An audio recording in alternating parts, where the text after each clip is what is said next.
안녕하세요. 도전88입니다. 오늘은 분묘기지권에 대해서 알아보겠습니다. 4월 29일 날 대법원 판례에 의하면 이제 남은 땅에 산소를 쓸 경우에, 묘를 쓸 경우에 토지 소유자는 상여를 받을 수 있다고 나왔죠. 장족의 발전이 이루어졌습니다. 사실 남은 땅에 무단으로 그저 묘를 쓰면서 자기가 주인 행세한다는 것은 진짜 말도 안 되는 그런 법입니다. 그래도 지금까지 계속 이어왔죠. 자, 그렇다면 분묘기지권이란 무엇인가에 대해서 한번 알아보겠습니다. 첫째, 토지 소유자의 승낙을 얻어 분묘를 설치한 경우. 둘째, 토지 소유자의 승낙을 받지 않았더라도 분묘를 설치하고 20년 동안 평온 공연하게 점유함으로써 시효로 인하여 취득한 경우. 세 번째, 자기 소유의 토지에 분묘를 설치한 자가 분묘에 관해서는 별도의 특약이 없이 토지만 타인에게 처분한 경우. 가운데 한 가지 요건만 갖추면 분묘기지권이 성립을 합니다. 그 범위는 그 분묘의 기지뿐만 아니라 그 분묘의 설치 목적인 분묘의 수호 및 제사에 필요한 범위 안에서 분묘기지 주변의 공지를 포함한 지역에까지 미친다는 것으로 본다. 이렇게 되어 있죠. 다시 말하면 제사를 지내기 위한 터까지 제공해야 된다는 이야기입니다. 그 존속 기간은 민법의 지상권 규정을 따를 것이 아니라 당사자 사이에 약적이 있는 등 특별한 사정이 있으면 그에 따른다.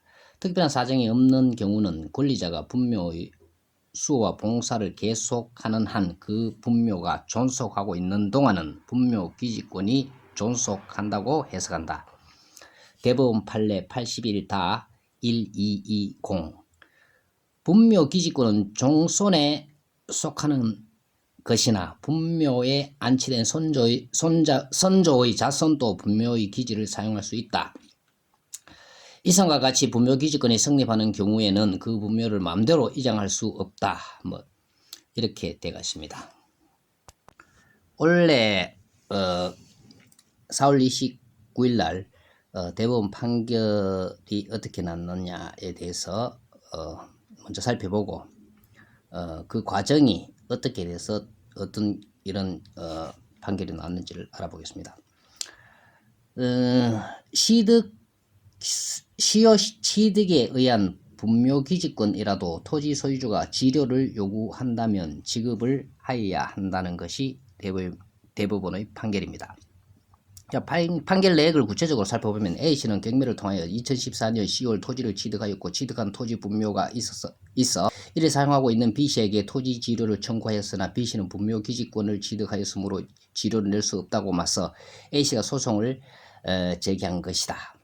지금까지 대법원 관점에서는 남의 토지지만 20년 이상 평온 공연하게 분묘를 관리해 왔다면 분묘기지권이 성립되고 지료도 없이 사용하는 것이다.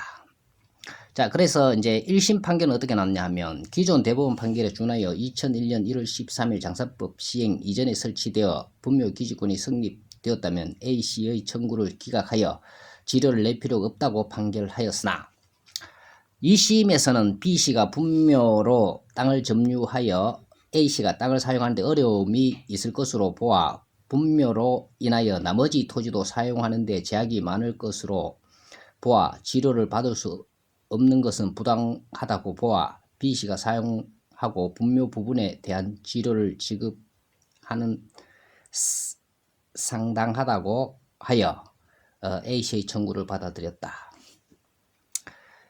다시 말하면 무슨 말이냐 하면은 그죠? 보통 묘가 어디 있느냐 하면 햇볕도 잘 두고 땅의 가장 좋은 부분에 묘가 있잖아요.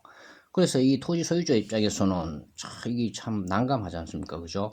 예를 들어서 경매를 샀든지 어떤 간에 사게 되면 그 최고 요지를 마음대로 사용할 수 없고 그리고 거기다가 전체 소유 면적에서도 제외돼야 되고 이러니까 토지 소유주 입장에서는 참 난감하지 않습니까? 자, 그러면 이제 각설하고 대법원 판결은 어떻게 났는지 한번 봅시다. 2심의 판결을 받아들여 토지 소유주의 의사와 다르게 성립된 분묘기지권으로 불이익을 받은 토지 소유주에게 일정한 범위에서 대가를 지급하여야 한다고 판단하고 이는 이해관계를 합리적으로 조정할 필요가 있다고 했다. 자, 이렇게 되겠습니다. 다시 말하면 지료를 받을 수 있다는 이야기겠죠. 그죠? 그래서 요즘 나라가 공산주의도 아니고 그래서 엄연히 개인 소유의 땅인데 자기 주장만 그쪽 묘 주인의 주장만 계속 주하고 오래된 법을 그대로 계속 사용한다는 것은 문제점이 상당히 많다고 생각합니다. 자, 토지 사용료는 분묘가 설치한 시점이 아니라 이 중요하죠, 그죠? 사용료를 청구한 시점부터 지급하는 것으로 하였는데 이는 설립된 시기부터 지급하라 한다면 분묘 기지권 성립 자체가 소멸될 수 있기 때문에 청구 시점부터 분묘 기지권 지료를 지급하는 것으로 하였다. 그 전에 사용료도 다 내라 하면 그렇게 되면 분묘 기지권 성립 자체가 의미가 없다. 이렇기 때문에 이렇게 되면 그 전에 사용까지 다 내라면 분묘 기지권이란 법 자체를 없애야 된다. 이런 얘기죠. 그래서 일단은 뭐입니까? 사용료를 청구하는 시점부터 지급하는 것이다. 이렇게 되어 있죠. 지금까지의 토지 사용료를 지급할 의무가 없다는 판례를 완전 뒤집은 것이다. 이런 변경된 판례에 따른 혼란을 완화하기 위해 분묘 기지권자가 지료를 부담할 능력이 없는 경우 청구를 받은 때부터 2년 동안 시간을 두고 이정을 준비할 수 있고 당장 분묘가 강제로 개장되지 않아도 된다. 지료를 청구 시점부터 지급하되 2년분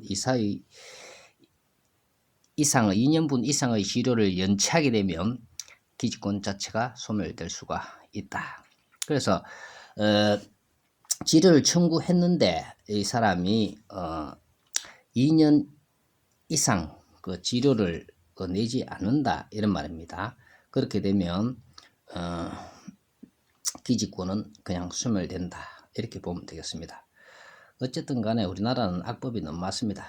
그린벨트, 자연공원, 문화재 보호구역 이런 것이 있기 때문에 개인 사유권 행사를 개인 재산을 마음대로 행사할 수 없는 경우가 그리고 제약이 따르는 경우가 많아서 참 이런 악법은 하루빨리 개정이 돼야 됩니다. 그래서 국회의원들이 뭐 하고 있는지 모르겠네. 이런 걸 빨리 개정해 가지고 합리적으로 개인 사유재산을 마음대로 활용할 수 있고 권리를 주장할 수 있도록 하루빨리 법이 개정되었으면 좋겠습니다.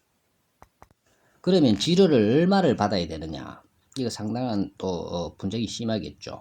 그래서 토지 소유자 입장 경우에는 1년에 한 1,000만 원 정도 받아버리면 될 텐데 그게 법에서 인정을 해주느냐 말입니다. 그렇지 않겠죠. 그러니까 예를 들어서 1년에 100만 원을 내라, 1년에 300만 원을 내라. 그러면 당연히 묘지 주인 입장에서는 그렇게 못 내놓겠다. 1년에 20만 원, 30만 원 내겠다. 이렇게 하겠죠. 그러니까 이런 것을 가지고 또 법정에서 다툼이 있으면 거기서 또 어떤 판결이 나겠죠. 그러면 그것이 판례가 돼서 또 얼마를 내라 이렇게 되겠죠. 앞으로도 지료 청구 금액을 얼마나 할지 또 분쟁이 상당히 심해지라고 생각이 됩니다. 당연히 토지 소유주 입장에서는 많이 받기를 원할 것이고 묘지 기지권을 가진 사람은 적게 내기를 바라겠죠.